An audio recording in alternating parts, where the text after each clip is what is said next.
फकीर आदमी है, झोला लेके चल पड़ेंगे जी। लेकिन दोस्तों, क्या आपने कभी ऐसा फकीर देखा है जो 1.5 लाख के चश्मे पहने 12 करोड़ की मर्सिडीज में घूमे?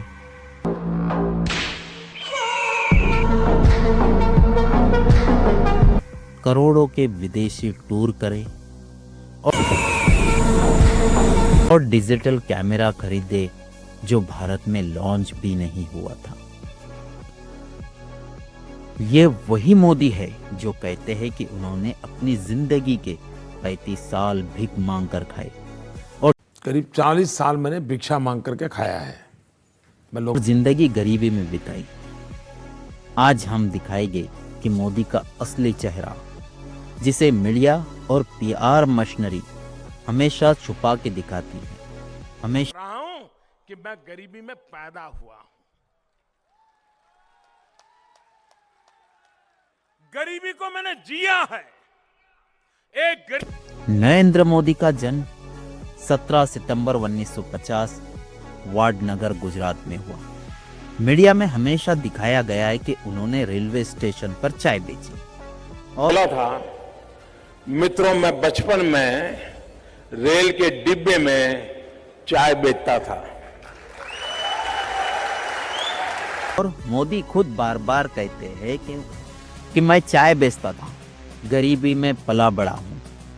लेकिन क्या ये कहानी उतनी सच्ची है जितनी हमें बताई गई है? मोदी के भाई बहनों ने खुद कहा है कि उनके घर की हालत इतनी बुरी नहीं थी, ना पढ़ाई छूटी, ना भूख से तड़पना पड़ा। तो फिर ये गरीबी का नायक नैरेटिव क्यों है? चाय वाला पीएम की कहानी बार बार दोहराई गई ताकि जनता इमोशनल कनेक्ट करे। ये वही टी स्टॉल है, जरा इन तस्वीरों को गौर से देखिए। ये गुजरात का वडनगर रेलवे स्टेशन है, वही रेलवे स्टेशन जहां कभी पीएम। दोस्तों, जब देश में लाखों बच्चे सच में गरीबी से जूझ रहे थे, तब मोदी अपनी पॉवर्टी यानी गरीबी को पॉलिटिकल करियर का हथियार बना रहे थे। तो क्या सच में मोदी गरीब थे या फिर एक स्क्रिप्टेड कहानी थी जो सिंपैथी वोट पाने के लिए रची गई? युवा मोदी ने आरएसएस ज्वाइन किया, एक ऐसी संस्था जिसका मकसद है हिंदू राष्ट्र। यहीं से मोदी ने डिसिप्लिन और नेटवर्क सीखा, लेकिन यहीं से हार्ड लाइन आइडियोलॉजी भी एडॉप्ट की। आरएसएस में ट्रेनिंग सिर्फ शारीरिक नहीं थी, बल्कि मेंटल कंडीशन की भी थी। हिंदुत्व, मुसलमानों के खिलाफ नैरेटिव और सत्ता की भूख यहीं से बोई गई। आरएसएस नेटवर्क ने मोदी को बीजेपी में एंट्री दिलाई, क्योंकि आरएसएस के बिना बीजेपी और बीजेपी के बिना आरएसएस अधूरी है। तो सवाल यह है, क्या मोदी जनता के लिए नेता बने हैं या सिर्फ आरएसएस आइडियोलॉजी का पॉलिटिकल वेपन है?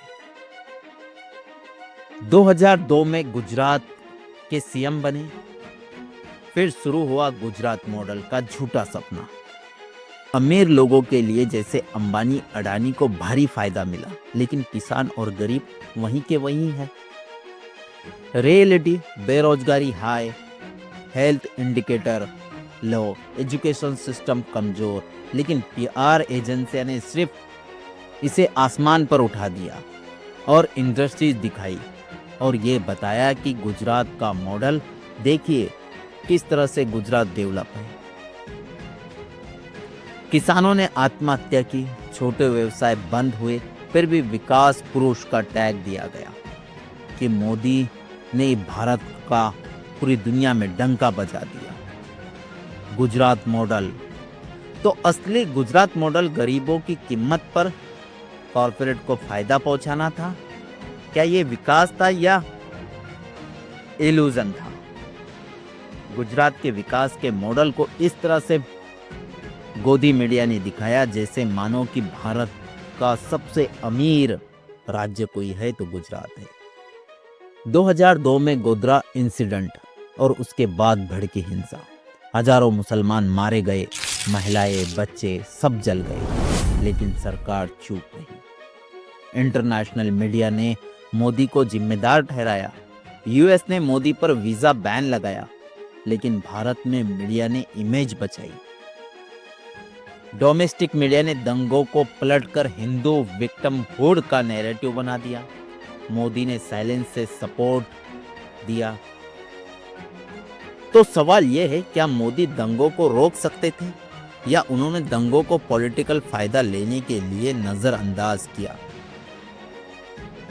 मोदी जी ने 2002 के दंगों में कोई भी ठोस कदम नहीं उठाया, ना दंगे रोकने के लिए कोई भी ठोस कदम नहीं उठाया। इसीलिए उनकी जो है इंटरनेशनल मीडिया में क्रिटिसाइज किया गया। 2014 में मोदी पीएम बने, अच्छे दिन का वादा किया, लेकिन क्या मिला? अच्छे दिन